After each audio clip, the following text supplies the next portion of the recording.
he never had heart. What it was with Paul George is he had some big brothers at one point, and as long as he was standing behind his big brothers, he would play and chirp at you and be the tough guy. He's the guy that when you're about to fight, he stands behind the two biggest dudes in the room and says, "Hold me back." It's pretty okay.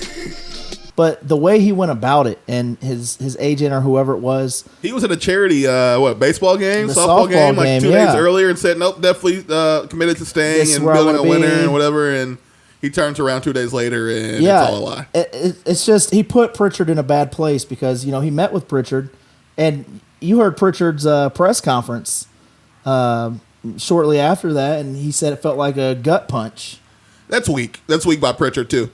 I knew Paul George was leaving. Yeah. You're the GM. You don't know that. This is like we have a friend, Matt, on Facebook who he's kissing Paul George's butt. And he's like, you guys don't even know Paul George is leaving. And you want to trade him and do this, and that.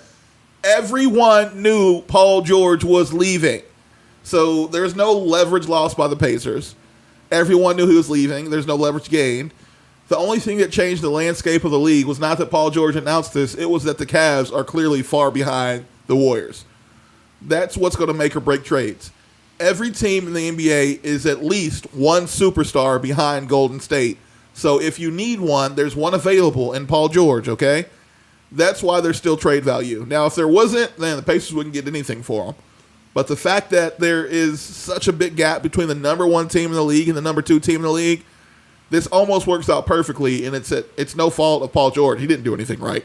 But luckily for the Pacers, they're going to be able to get something for him. Hell, you might hold on to him until the trade deadline, and one of these teams is going to overspend to get him. It's okay, it's okay, it's okay, it's okay, it's okay, it's okay.